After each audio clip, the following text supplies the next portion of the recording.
35 ትባላለች የአሜሪካ ጀት ናት ኢብራሂም ናንቺ ተቀበልሽ ጋደና መጣ ጋደና መጣ እቺ ነው መሰለች ጀት የሰራው እንግዲህ ውዱ የኢትዮጵያ ልጅ ኢብራሂም አሊ ይባላል የተለያየ የፈጠራ ስራዎች አሉት ከዚህ በፊት አጓጉቻችሁን አይደል የወጣሁት አቤት ደን ነገር ነው ማሳያችሁ ትንሽ ነገር እስቲ አጠቃላይ ያለውን ነገር ከምን ተሰራ F35 A version ሞዴል ነው F35 ሶስት ሞዴሎች አሉት የመጀመሪያው A ሞዴል ነው B ሞዴል አለ C ሞዴል አለ እነዚህ ሞዴሎች አንዱ ከባህር ላይ እንዲነሳ አድርገው ክንፉን ሰፋ አድርገው የሰሩት ነው ሌላኛው ሞዴል ደግሞ ቨርቲካል ቴክ ኦፍ የሚያደርግ ነው ባለበት ሆኖ ጨራሙም ደግሞ ከፊት ላይም ሌላ ሞተር ተደርጎለት ባለበት መነሳት የሚችል ነው ቀጥ ብሎ መነሳት የሚችል ነው እና እሱ በከረንትሊ በአሜሪካ እጅ ብቻ ነው ያለው ከ10 ከ20 አመት በፊት ነው የተሰራው ቴክኖሎጂ ስቲል ማንም ዶሚኔት አላደረገው ከዛ በኋላ ይሄኛው ደግሞ ኤ ሞዴል አለ ኤ ሞዴል ደግሞ የሚታወቀው በፍጥነቱ ነው ምክንያቱም ክንፎቹ አጭር ናቸው ሶ ኦሬዲ ይሄ ፕሌን ሳይሆን የሚባለው ተተኳሽ ፕሌን ነው የሚባለው ምክንያቱም በኢንጂኑ ብቻ ነው የሚነሳው በክንፎቹ ስላልሆነ ማለት ነው እና ያንን በዛ ኢንስፓየርድ በመሆን የሰራውት ይሄ የተሰራው ከፕሌይውድ ላዘር ከት ነው የተሰራው ኦልሞስት እነዛ ላዘር ከቶች ከ1000 በላይ ፓርቶች አሉት የሚገጣጠሙ ፓርቶች ማለት ነው በአውቶካድ ላይ ተሰሩ ከዛ በፎም ቦርድ ላይ ስኬሌተኑ ካለቀ በኋላ በፎም ቦርድ ከፎም ቦርድ በኋላ ደግሞ አሁን የምታዩትን ስፔሻል ኮት አለው አየር እንዳያስገባ እና ለኤሮዳይናሚክንም ለመጠበቅ በሚል ከዛ ውጪ አልሙኒየም ተጠቅም ያለው ካርቦን ፋይበር ተጠቅም ያለው ካርቦን ፋይበር the lightest and the strongest የሚባል ማቴሪያል ነው እጅግ በጣም ቀላል እና ደግሞ ጠንካራ የሚባል ማቴሪያል ነው እና ደግሞ ከዛ በተጨማሪ የጀት ኢንጂን ተጠቅም ያለው FMS 70 ሚሊ ሜትር ጀት ኢንጂን 12 ብሌድ ማለት ነው እነዚህ ብሌዶች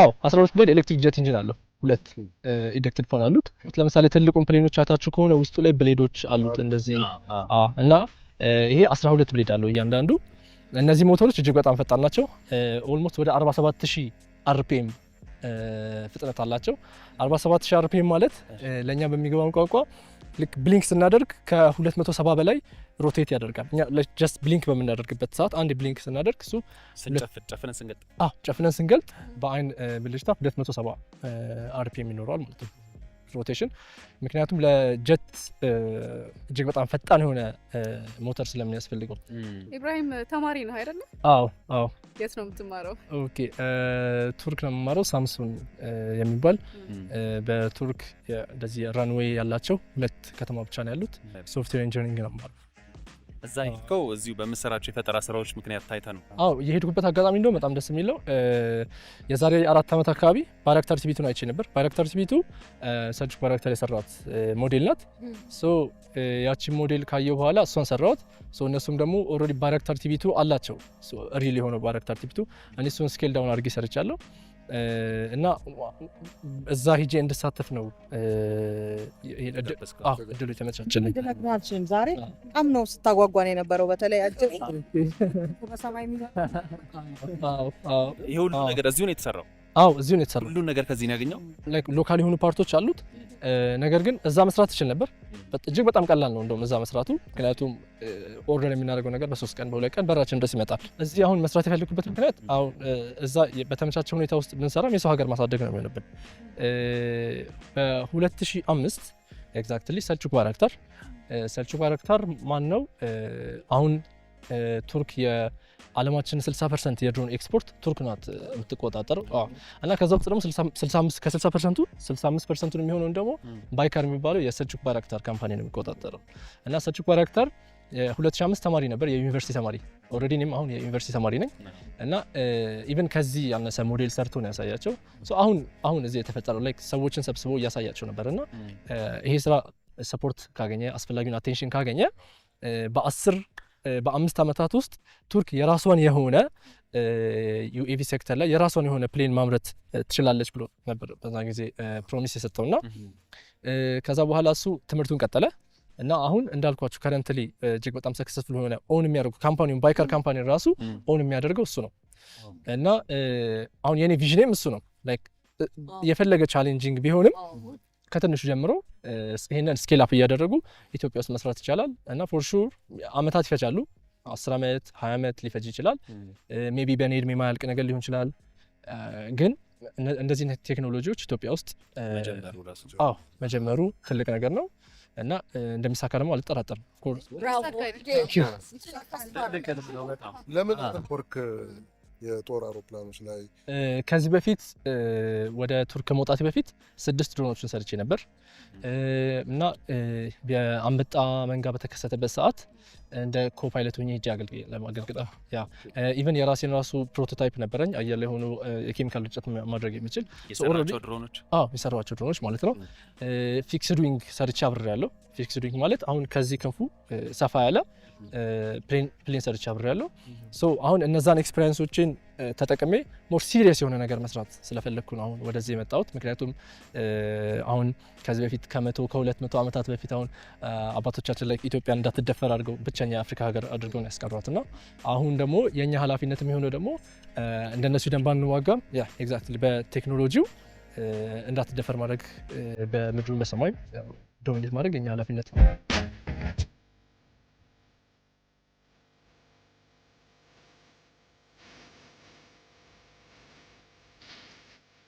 አሁን እንደውም የቱርክ መሪ በዚህ ሳምንት እኛ ጋር ኢትዮጵያ መጥተው ነበር። ግን እኔ ልጠይቅ የፈለኩት ኢትዮጵያ በአድዋ ጠብቃለች ሀገሯን። ከዚህ በኋላ ደግሞ ይህንን ጠብቃለን ስትል ለኢትዮጵያ ብቻ ሳይሆን ለአፍሪካ ኩራት ሊሆን ይችላል ወይ? ተስፋ ምን ድረስ ነው? ተስፋዬ ቱቢዮንስት አሁን እነዚህ ነገሮች ላይክ ያላየና ያየ በሚለው በዛ መሀል እንዳለው ልዩነት ነው። ከዚህ በፊት ቴክኖሎጂዎችን በቅርበት ስላላየው ላይክ በቃ አሜሪካ እንደዚህ ያላት፣ ጃፓን እንደዚህ ያላት፣ ቻይና እንደዚህ ያላት ሲባል ጀስት ኢማጂን እያደረኩ በቃ ኢምፖሲብል ነው ብዬ ነበር ያመንኩት። ነገር ግን አሁን ቱርክ የሰራችውን ካን የሚባለውን ላይክ ባይነ በረቱ እንደዚህ በዚህን ያህል ርቀት ሂጃይቼ እዛ ላይ ያሉትን ኤክስፐርቶችን እንዴት ነው የሰራችሁት፣ መቼ ነው የሰራችሁት እና ኢቨን ኢንስፔክት ማድረግ በራሱ ኢምፖሲብል የሆነ ነገር መሆኑን ነው የሚያሳየው። ምክንያቱም ሜታል ነው፣ ብረት ገጣጠሙ፣ ዌልድ ያደረጉት፣ ከዛ እውቀት ነው። በቃ አሁን ዋናው ነገር እውቀታቸው ነው፣ እንዴት እንደሚሰራ ማወቃቸው ነው እንጂ ሪሶርስ ለነሱ ከሰማይ የወረደላቸው ነገር አይደለም። ሶ ኢትዮጵያ ይሄ ነገር ላይኖራት የሚችልበት ምንም ምክንያት አይኖርም። በቃ መልፋት፣ ሪሰርች ማድረግ፣ ከዛ ትራይ ኤንድ ኤረር ማድረግ፣ በመሀል የሚመጡትን ስትራግሎችን ማለፍ እና በቃ ወደ ሆነ ቦታ አፕሮች እያደረግን ፕላን አድርገን በዛ መልኩ መሄድ ነው የሚጠበቅብን እና ኤግዛክትሊ ዛሬ 5 ዓመት ዞሮ ዞሮ እንልባታለን። አትረሳንም አይደል? አልረሳችም።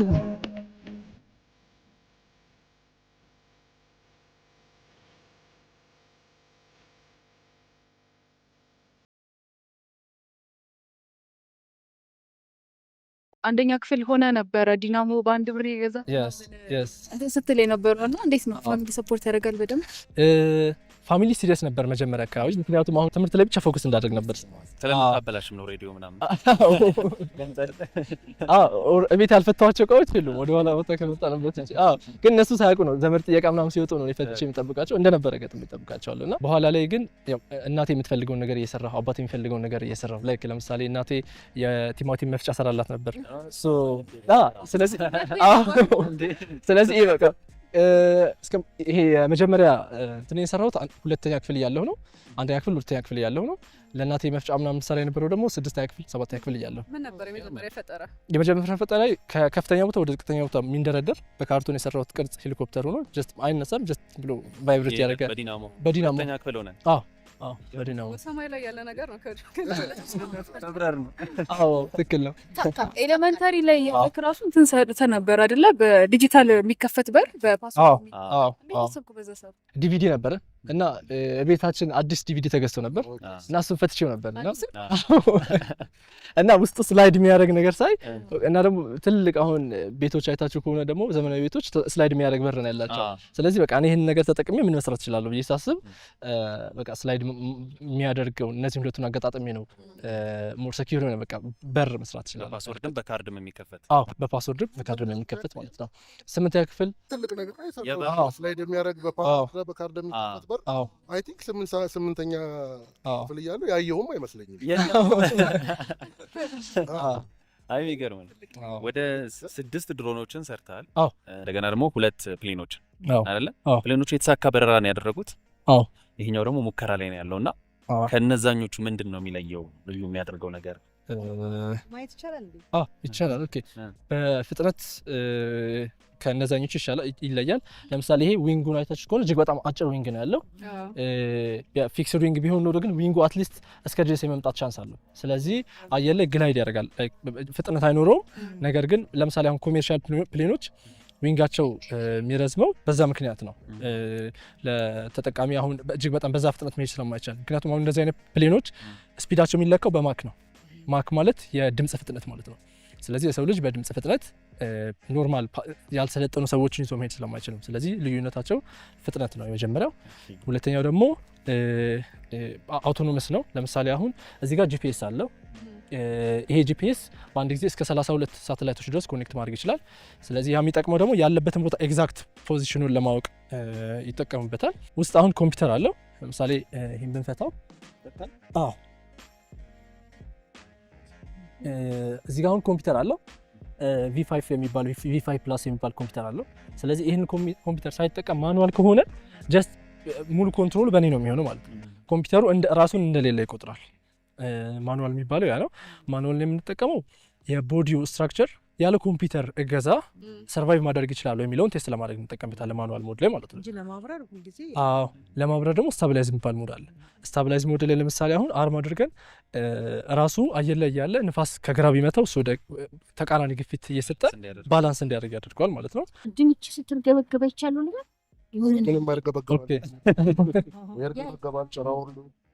እነዚህ ኮንትሮል ሰርፌሶች ይባላሉ። ለምሳሌ አሁን አርም እንዳደርገውና አሁን ኮንትሮል ሰርፌሶቹ እነዚህ ናቸው። አሁን ይሄ ለምሳሌ ወደ ቀኝና ወደ ግራ ለመታጠፍ እንደ እንትን የሚጠቀሙ ይሄን ነው። ልክ እንደ ስትሪንግ ዊል መኪና ላይ ያለው የሚጠቀሙ። ለምሳሌ ይሄ ሜካኒዝሙ ሲምፕል ነው። አየር ላይ እየበረረ ሳሉት ለምሳሌ ንፋስ በዚህ በኩል ሲመታው ዝቅ ያደርገዋል ያኛው። ያኛውን ዝቅ ሲያደርገው ወደ ቀኝ ይታጠፋል ማለት ነው። ከዚህ በኩል ንፋስ ሲመታው ተቃራኒ ስለዚህ በዚህ መልኩ ነው ሆቨር የሚያደርገው ባላንስ የሚጠብቀው። አፍንጫውን ኖዝ አፕ ኖዝ ዳውን ለማድረግ ደግሞ እነዚህን እንጠቀማለን። አሁን ከታች ንፋስ ሲመታው ጭራው ወደ ላይ ይሆናል፣ አፍንጫው ኖዝ ዳውን ይሆናል ማለት ነው። ይሄኛው ደግሞ በተቃራኒ እንደዛ ይሆናል። ባለበት ደግሞ ኮንትሮል ለማድረግ እነዚህን እንጠቀማቸዋለን ማለት ነው። ስለዚህ እነዚህ ኮንትሮል ሰርፌሶች ናቸው። በጣም ጥሩ። አሁን ምን ደረጃ ላይ ነው ያለው? ሙከራዎችን ስታደርግ እያየን ነበረ ሶሻል ሚዲያዎች ላይ። አሁን የተሳካ በረራ አድርገሃል እስካሁን ባለው ሙከራ? አሁን እስካሁን ባለው ሙከራ ቴክኒካል የተሳካ ሙከራ አድርገናል። ምክንያቱም አሁን በበረራ ቋንቋ ለምሳሌ አየር ላይ የቆየበት ሰዓት የፕሌኑ ፊቸር ነው እንጂ የሚሆነው እንደ ሰክሰስ ለመቆጠር አየር ላይ የቆየበት የሰዓት ገደብ ያን ያህል ኢምፖርታንት አይደለም በሰክሰስ አንጻር ማለት ነው። ስለዚህ አሁን ይሄ አየር ላይ ለተወሰነ ሰከንድ ሆቨር አድርጎልናል። ነገር ግን በዚህ በረደር ምክንያት እና ደግሞ በትረስት ምክንያት በሞተር ትረስት ምክንያት እና በኤግዞት ዲዛይን ምክንያት በዛ መቀጠል አልቻለም። አየር ላይ ከተነሳ በኋላ ሆቨር አድርጎ ነው የወረደው። ከነዛ አሁን የተማርኩት ነገር አለ። አሁን ይሄ ትራይ ኤንድ ኤረር ነው። አሁን ከዚህ በፊት ያሳካሁት ፕሌን 4 ጊዜ ተከስክሷል። ከዛ በአምስተኛው ነው የተነሳው። ስለዚህ አሁን ይሄኛው እስካሁን ድረስ ኦልሞስት ወደ 3-4 ጊዜ ተከስክሷል።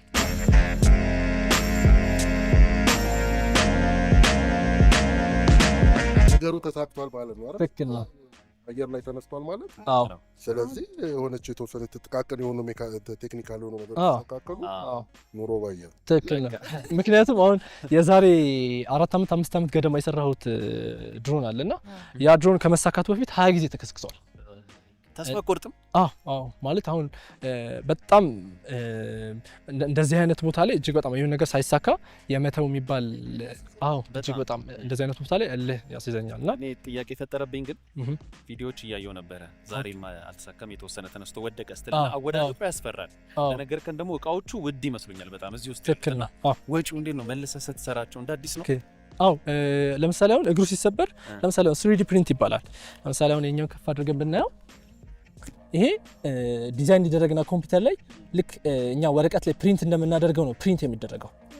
እና አሁን ከኋላውም እንደዚህ አይነት ፕሪንቶችን ተጠቅመናል። ለምሳሌ አሁን እግሩ ላይ ሰማያዊ ፓርቶች እነዚህ በእጅ የተሰሩ ሳይሆን ፕሪንት የተደረጉ ናቸው። ስለዚህ አሁን እነዚህ በግራም ነው እነዚህ ሲሰሩ በግራም ነው። ለምሳሌ የሚከፈለው አሁን እነዚህ ድጋሚ ለማሰራት ፕራይሳቸው በግራም ነው፣ ልክ እንደ ወርቅ ማለት ነው። አሁን በተሰበረ ሰዓት ፕሪንት ማድረጉ ኮስቲ ነው። እሱም ብቻ ሳይሆን ኢነርጂም ደግሞ በጣም ኮስት ያደርጋል። ምክንያቱም አሁን ስፔሻሊ የምንሞክርበት ቦታ ሩቅ ነው። ስለዚህ ሂደን ጫፉን የሆነ ነገር እንኳን ቢመታብን ስለዚህ እሱን ፊክስ እናደርግና ተመልሰን 30-40 ኪሎ ሜትር ከከተማ እንወጣለን። እስከዛ ድጋሚ ፊክስ እናደርጋለን ተመልሰን እንደዛ ይሆናልና ስፖንሰር ነው ታዲያ እንዴት ትችላለህ? ተማሪ ነህ? አዎ እኔ ያው ተማሪ ነኝ ግን ሶፍትዌር ኢንጂነር ነኝ እና ባለመረቅም ቱርክ ላይ እጅግ በጣም ትልልቅ ካምፓኒዎች ላይ እሰራለሁ። ላይክ እንደ ኡበር ኢትስ ጋር ኢንተግሬትድ የሆነው ሚግሮስ ቢባል ኢቭን ጀርመን ላሉ ካምፓኒዎች ሶፍትዌር እሰራለሁ። የኢኮሜርስ ፕላትፎርሞች እሰራለሁ። አፕሊኬሽኖች፣ ዌብሳይቶች፣ ዌብ አፖችን እሰራለሁ። ስለዚህ ከዛ በማገኘው ገንዘብ ስለዚህ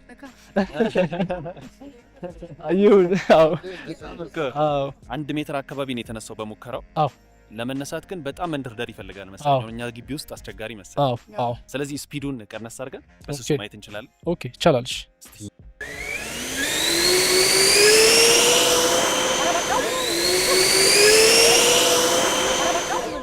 በጣም መልካም እድል እንመኝልሃለን። በጣም ነው የምናመሰግነው። እጅግ በጣም አመሰግናለሁ። መቼም እናትህ ምርቃት አገኘ። ኦኬ አስፈላጊ ከሆነ ለእናንተ መስራት ይችላል። ኦኬ እሺ